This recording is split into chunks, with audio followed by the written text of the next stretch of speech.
हरिः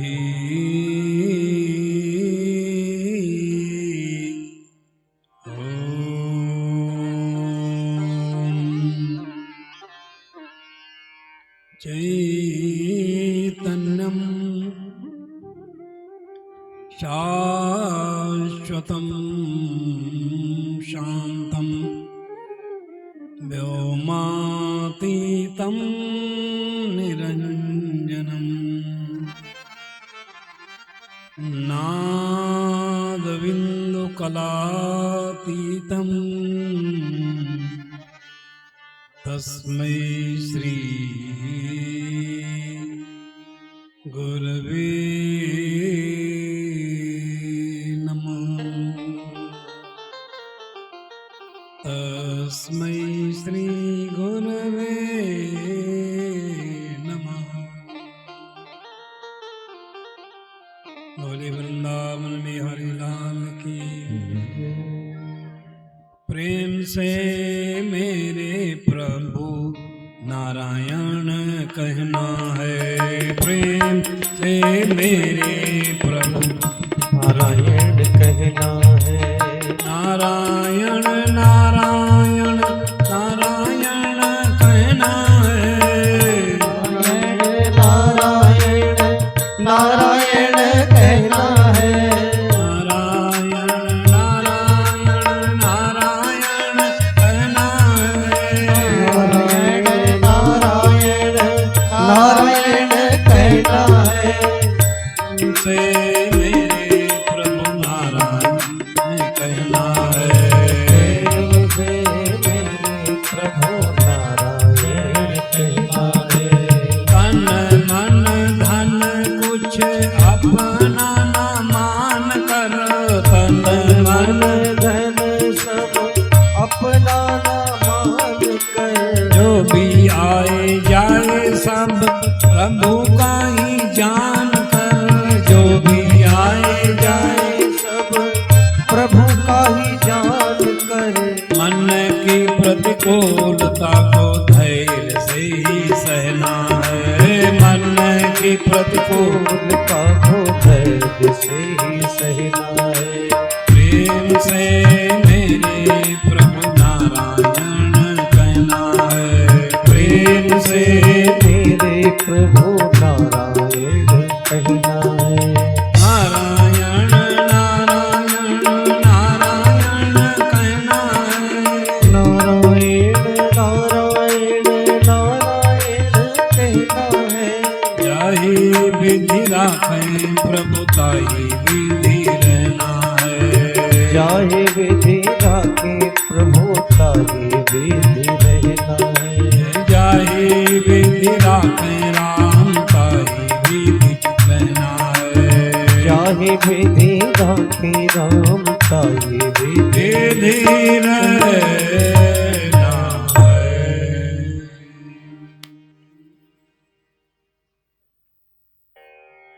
हम सब बड़े ही सौभाग्यशाली हैं जो भगवान शिव के दरबार में बैठ करके अपने जीवन के अमूल्य क्षणों को भागवत कथा श्रवण के माध्यम से, भगवत चर्चा के माध्यम से सार्थक करने का सत्प्रयास कर रहे हैं। सत्संगति दुर्लभ संसारा,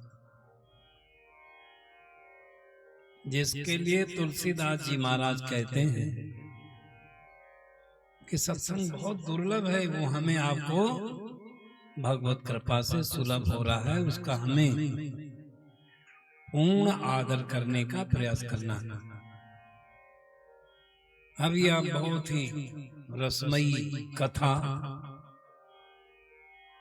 श्रवण कर रहे थे, भगवान के लीला चरित्रों को श्रवण कर रहे थे। शरणवन सुभद्राणी रथांक पाणी, भगवान के जन्म कर्म की दिव्य लीलाओं को श्रवण करने से भगवान के प्रति हमारा प्रेम वापस होता है, लौटता है। वही तो अनुराग है, जो प्रेम परमात्मा से मिला है वो परमात्मा को ही समर्पित हो जाए, तभी हमारी भक्ति सिद्ध हो सकती। और जो प्रसंग चल रहा था, जो श्लोक सुनाया,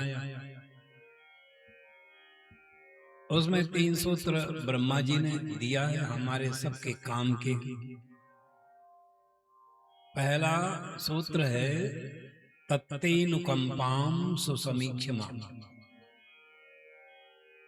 यानी प्रत्येक परिस्थिति में उस परमेश्वर की कृपा का अनुभव करना, चाहे अनुकूल हो चाहे प्रतिकूल हो, सुखद हो या दुखद हो, वो कर्म के अनुसार आएगी। उससे दुनिया में कोई बचा नहीं, परिस्थिति से कोई नहीं बचा। संतों के सामने आई, योगियों के सामने आई, भगवान के सामने आई, परिस्थिति से तो कोई नहीं बचेगा।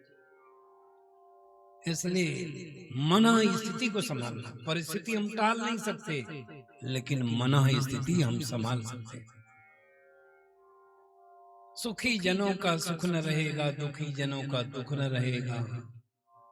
किसी के दिन एक सम जग में सदा रहते न देखा, हंसने वाले रो रहे हैं, रोने वाले गा रहे। परिस्थिति आई। और किसी की बहुत अच्छी स्थिति है, फिर खराब हो जाती है, खराब स्थिति है, बहुत अच्छी हो जाती है। जिसको हम सब ने देखा कि भाई इनके रहने का ठिकाना नहीं, खाने का कुछ सामान नहीं, वो आज बड़े बड़े भवनों में रह रहे, और जो भवनों में रह रहे थे उनकी बड़ी स्थिति दयनीय स्थिति हो गई। इसलिए ये तो बदलती रहती है। भगवान इसके बारे में कहते हैं आगमा पाइनो नित्य, सब आने जाने वाली सदा रहने वाली नहीं है, परिस्थिति आने जाने वाली है। लेकिन जो परिस्थिति का आदर करता है उसको अविनाशी जीवन मिलता है। परिस्थिति अविनाशी नहीं है, सदा रहने वाली नहीं है, लेकिन परिस्थिति का जो आदर करता है उसको अविनाशी जीवन मिलता है। और ये गीता में भगवान की वाणी से सिद्ध है। सिद्धि असिद्धि समो भूत्वा समत्वम योग उच्यते। भगवान ने कहा समता ही तो योग है, न इधर न उधर। लाभ में प्रसन्न हो गए तो हानि में दुखी होना पड़ेगा, संयोग में प्रसन्न हुए तो वियोग में दुखी होना पड़ेगा। मान सम्मान हो रहा है, जय जयकार हो रही तो बड़े प्रसन्न हो रहे, तो जब अपमान होगा तो उतना ही दुखी होना पड़ेगा। और इसी तरह ये भगवान कहते हैं, भगवान तो कह रहे हैं, हम उनकी वाणी को ठीक से सुनते नहीं, सुनते तो उसको पालन नहीं। सुख दुखे समय कृत्वा लाभालाभौ जया जयो ततो युद्धा युज्यस्व नैवं पापमो। भागवत भगवान कहते हैं सुख में दुख में लाभ में हानि में मान में अपमान में जय में पराजय में संयोग में वियोग में सम रहो, न इधर न उधर। अगर हम लाभ में प्रसन्न तो होते हैं, कौन है जिसको लाभ होता है तो प्रसन्न नहीं होता, लेकिन एक उसके साथ खतरा जुड़ गया। अगर लाभ में खुश हो रहे तो कभी हानि भी तो हो सकती है ना, तब दुखी भी होना पड़ेगा। उससे बचना चाहते तो ठीक है, लाभ भी होता है हानि भी होती है, तो होता रहता है, फिर प्रभाव नहीं पड़ेगा। संयोग में प्रसन्न तो वियोग में दुखी होना पड़ेगा। चारों भाइयों का विवाह हुआ, अयोध्या में कितना उत्सव मनाया गया, और जब भगवान वन के लिए विदा हुए तो उतना ही दुखी हुए। इसलिए भाई हम सुख को दुख को लाभ को हानि को मान को अपमान को जय पराजय को देखने वाले हैं, उससे अपने को असंग रखो। तो यही कह रहे हैं, कोई परिस्थिति अविनाशी नहीं, लेकिन परिस्थिति का जो आदर करता है उसे अविनाशी जीवन की प्राप्ति होती है, आनंदमय जीवन की। ऐसा जीवन प्राप्त होता है जिसमें दुख का नामो निशान नहीं, अशांति नहीं, भय नहीं, चिंता नहीं। तो करना क्या है? दुख में जो त्यागी हो न सके, बन सके न सुख में जो उदार, वो पथिक साधना में जीवन को सफल बनाना क्या जाने। यानी सुख भगवान को पाने का साधन, तो बोले दुख क्या, बोले ये भी भगवान को पाने का साधन है। बड़े बड़े संतों का जीवन व्रत हम सबके सामने आता है। अनुकूल परिस्थिति नहीं थी, लेकिन भगवान की भक्ति से कोई रोक नहीं पाया। मीरा जी का जीवन परिचय पढ़ करके देख लेना। उनके जीवन में अनुकूल परिस्थिति प्राप्त नहीं हुई, लेकिन भगवान की भक्ति से कोई दुनिया में रोक नहीं पाया। प्रहलाद जी का चरित्र आपने सुना होगा। कल पिता ने कितने कष्ट दिया, लेकिन भगवान की भक्ति से कोई रोक नहीं पाया। परिस्थिति अनुकूल नहीं थी। इसलिए देखो, भगवान ने अपनी प्राप्ति के लिए हम सबको मनुष्य का जीवन दिया, तो जो परिस्थिति दिया है वो भी अपनी प्राप्ति के लिए, ऐसा समझना चाहिए। सुख भगवान को पाने का साधन, तो दुख भी भगवान को पाने का साधन। क्या करना है? दुख में त्याग अपनाना है, दोषों का त्याग। दुख में जो त्यागी हो न सके, और बन सके न सुख में जो उदार, और सुख को बांटो। अगर दुख को आप अकेले भोग लेंगे, इसका साथी न बनाना, तो हमेशा के लिए समाप्त हो गया। वो तो हमारे कर्म के अनुसार आया, वो कट गया, खत्म। और सुख अगर आया, अनुकूलता अगर आई है, तो उसमें उदार हो जाओ, उसको बांटना शुरू कर दो। सुख को बांटो, दुख को अकेले भोग लो। तो क्या है? पथिक साधना में जीवन को, वो साधन मिला है, उसको सफल बनाए। बहुत लंबी व्याख्या है। तो भाई, परिस्थिति से घबराओ नहीं। दुनिया में जितने भी लोग हवाई जहाज में उड़ने वाले, कोठी बंगले में रहने वाले, न जाने कितना बड़ा कारोबार करने वाले, परिस्थिति से सब लड़ रहे। परिस्थिति को टालो नहीं। परिस्थिति तो भगवान के सामने आई कि नहीं? प्रमाण हम सबके सामने है। राम जी के सामने जो परिस्थिति आई, शायद किसी के सामने नहीं, कोई प्रभाव नहीं। ये तो आती जाती रहती है, और हम उसमें प्रभावित हो जाते हैं, तभी दुखी होते हैं। सारी अयोध्या में प्रसन्नता का वातावरण था। राम जी के राज्याभिषेक के लिए सब प्रसन्न थे। और जब संवाद सुनाया गया कि नहीं, राज्याभिषेक नहीं होगा, वनगमन होगा, जंगल में जाना पड़ेगा, किसी रामायण में नहीं लिखा। रामायण सतकोटि अपार कि राम जी हाय हाय करते घूम रहे थे, जैसे पहले वैसे बाद में। क्यों वो प्रभावित नहीं होते? प्रभावित क्यों नहीं होते? राम सहज आनंद निधान, मन मुस्काए भानुकुल भानु। मन ही मन भगवान मुस्कुरा दिए कि ये हमारे लिए कल्याणकारी होगा। और देखिए, अगर रामचरितमानस से वनगमन का हिस्सा निकाल दो तो कुछ बचता ही नहीं, कुछ है ही नहीं उसमें भी। वनगमन के कारण ही राम जी की ऐसी ख्याति हो गई, उसको भी निर्वाह किया। क्योंकि हमेशा थोड़े 14 वर्ष का ही तो वनवास काटना था। इसलिए मन मुस्काए भानुकुल भानु, राम सहज आनंद निधान। जहाँ सुख है वहां दुख है, जहाँ दुख है वहां सुख है, लेकिन जहाँ आनंद है वहां सुख दुख का प्रवेश ही नहीं है। इसलिए माता जी से आज्ञा मांग करके चल पड़े जंगल की ओर। प्रभावित नहीं हुए। तुलसीदास जी महाराज ने राम जी के मुखमंडल की वंदना किया है अयोध्या कांड में, इसी कारण से मुखमंडल की वंदना करके। प्रसन्नताम या नगता अभिषेकता न ममले वनवास दुखता। वनगमन की बात सुन करके दुखी नहीं हुए, राज्याभिषेक की बात सुन करके आनंदित प्रसन्न नहीं हुए। जैसे पहले वैसे बाद में। उनका जीवन व्रत, जीवन चरित्र हमें प्रेरणा देता है। परिस्थितियां आएंगी, घबराना नहीं। बस यहीं पर रोकेंगे। दूसरा सूत्र दिया, भुंजान एवात्म कृतम विपाक। कर्म विपाक की बात बताई गई कि कर्म का फल सबको भोगना पड़ता है। कर्म के फल से, और बिना कर्म के हम रह नहीं सकते। अच्छे कर्म करो चाहे बुरे कर्म करो, कर्म करने के लिए शक्ति हमें आपको मिली हुई है। अब उससे अच्छे कर्म करो चाहे बुरे कर्म करो, पर फल से नहीं बचेगा कोई दुनिया में। तो भाई ये बात भगवान कहते हैं, कर्मण्येवाधिकारस्ते मा फलेषु कदाचन। कर्म करो, फल पर कोई आस, फल तो मिलेगा ही मिलेगा कर्म के अनुसार। दुख बोकर दुख ही काटोगे, बच सकते केवल सुख बोकर, जो कुछ दोगे वो आएगा, कितना ही गुना अधिक होकर, है अटल प्रकृति का ये विधान, मानव हो जाओ सावधान। हम किसी को दुख देंगे तो हमने दुख का बीजारोपण कर दिया, आज नहीं तो कल मिलेगा और उसका कई गुना मिलेगा। कोई नहीं बचा, राम जी बचे नहीं, कृष्ण बचे नहीं, कोई नहीं बचा। गुरु वशिष्ठ से पंडित ज्ञानी, सोध के लगन धरी, सीता हरण मरण दशरथ को वन में विपत्ति परी, लेकिन कर्म गति टारे नाई थे।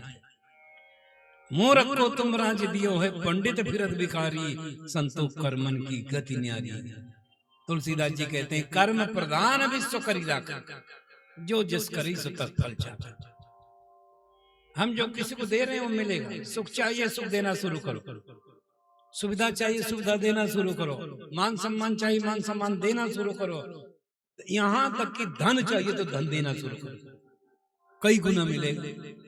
हिम्मत नहीं होती लोगों की, लेकिन ये दान वाला है ना, ये हिम्मत वाला काम।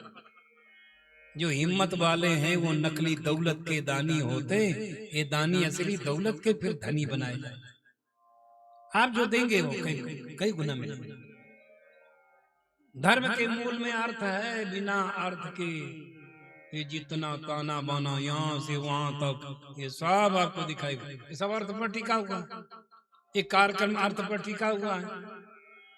अगर आप सभी के सहयोग से किसी का व्यक्तिगत कार्यक्रम है नहीं, इसलिए जितना आपसे हो सके श्रद्धानुसार, श्रद्धा मांगते हैं थोड़ा कि इतना दो इतना दो इतना दो, पनापरी सामर्थ्य के अनुसार जरूर करिए, ताकि समिति में उत्साह बना रहे लोगों को, वार्षिक कार्यक्रम अच्छे से संपन्न हो। देखो 2 शिव मंदिर हैं जिनमें हम हैं। एक तो ये शिव मंदिर है ही भाई, इसमें तो कमेटी में ही हमको बनाई हुई है। और एक शिव मंदिर है कानपुर बर्रा 2 में, वहां भी बहुत समय से जा रहे हैं। हमारे गुरुजी महाराज को 29 वर्ष हो गए धराधाम पर ब्रह्मलीन हुए। तो वहां जब महाराज को पहली बार ले गए थे तो पार्क था, एक शिव जी का बस छोटा सा इसे रख दिया गया, और जैसे यहाँ विस्तार हो गया ऐसे ही वहां तो 12 ज्योतिर्लिंग भी किसी ने स्थापना करा दी। सारे देवी देवता स्थापित हैं, रहने की सुंदर व्यवस्था सब अटैच वहां सब बन। तो 2 शिव मंदिर है, महाराज जाते रहे। तो 3 बार उस स्थान में महाराज को हम ले गए, और आज इतना सबके सहयोग से बन गया। और वो जो बताने जा रहे तो बात ये है कि यहाँ तो भाई पहले कुछ कमेटी के सक्रिय लोग थे जो संपर्क करते थे, आते थे और जाते थे, तो लोग भाई देते थे। लेकिन वहां ऐसा इजाद बना है, वो हमें बहुत अच्छा लगता है जो हम बताते हैं। क्या वो कहीं नहीं जाते, वो कहीं नहीं जाते, वही लोग आ करके दे जाते हैं। इसलिए आप लोग भी ऐसा बनाओ कि भाई जो पुराने पुराने लोग हैं वो वृद्ध हो रहे हैं, चलना फिरना कठिन हो रहा है, तो आप आते हैं यहाँ आकर के सहयोग करते रहे, ताकि इस प्रकार के कार्यक्रम चलते रहे। वहाँ प्रतिवर्ष नवरात्रि, चैत्र की नवरात्रि में, इस साल वहाँ है, हम करेंगे कार्यक्रम, चैत्र की नवरात्रि में कार्यक्रम होता है, और वहीं बैठ करके दे जाते हैं। बढ़िया से कार्यक्रम संपन्न होता है, जैसे यहाँ भंडारा होता है वहां भी कोई कमी नहीं होती, अच्छे से करते। तो वो सब धन पर होता है भाई, कोई सामग्री दे देता है, आटा दे देता है, दाल दे देता है, चावल दे देता है, सब प्रकार से। पहले के जमाने में जब यज्ञ वगैरह होते थे ना, खरीदना नहीं पड़ता था। कोई आटा ले आया, कोई आलू ले आया, कोई जिसके खेतों में जो होता था वो लेके आ जाता था। तो भाई इसी तरीके से आप लोग यहाँ ऐसा करो कि कार्यक्रम होता रहे, यहाँ से ज्ञान की धारा कभी भागवत के माध्यम से, कभी राम कथा के माध्यम से, कभी शिव पुराण के माध्यम से, कभी संतों की वाणी के माध्यम से यहाँ से ज्ञान की अखंड धारा निकलती रहे और लोग उसका लाभ उठा करके अपने जीवन का सुंदर उत्थान कर सकें, कल्याण कर सकें। इसलिए आप जरूर करो। रोजाना सूत्र बता रहे थे भाई, कर्म के विधान से कोई बच नहीं पाया। गीता मानो तो, रामायण मानो तो, भागवत मानो तो, अन्य ग्रंथों में भी कर्म की बात आई है। हम ऐसा कर्म न करें जिससे किसी को कष्ट हो। आप सुख नहीं दे सकते, किसी को देने की जरूरत नहीं है, लेकिन किसी को हमें दुख भी नहीं देना है। हम सुविधा नहीं दे सकते, मत दीजिए, सुविधा छीनने का हक नहीं है हमको। ये अमान अपराध किससे नहीं आता। और तीसरा सूत्र क्या है? कर्म पर तो बहुत लंबा है। तीसरा सूत्र यही है कि हृद वाग बपुर भी विदधन नमस्ते। हृद माने हृदय से, वाक माने वाणी से, बपु भी माने शरीर से। तन नमस्ते तम परमेश्वरम, उस परमेश्वर को प्रणाम करो, क्योंकि परमात्मा की सत्ता सब जगह हरि व्यापक सर्वत्र समान। ऐसा समझ करके जड़ चेतन जग जीव जत सकल राम में जान, सबके पद बंदन करो सदा जोर जुग। सिय राम मैं सब जग जानी, करऊं प्रणाम जोरी जुग पानी। सिय राम मैं सब जग जानी, करऊं प्रणाम जोरी जुग पानी। सिय राम मैं सब जग जानी, सिय राम मैं सब जग जानी। करऊं प्रणाम जोरी जुग पानी। करऊं प्रणाम जोरी जुग पानी। जय सिया राम, जय जय सिया राम, जय सिया राम, जय जय सिया राम। जय सिया राम, जय जय सिया राम, जय सिया राम, जय जय सिया राम। जय जय सिया राम, जय जय सिया राम, जय जय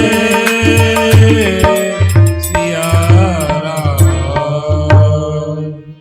और शेष कथा जो बची है वो पूर्ण होगी, और इसके बाद भी 2 ही दिन का समय केवल बचा है। अब उसका पूर्ण लाभ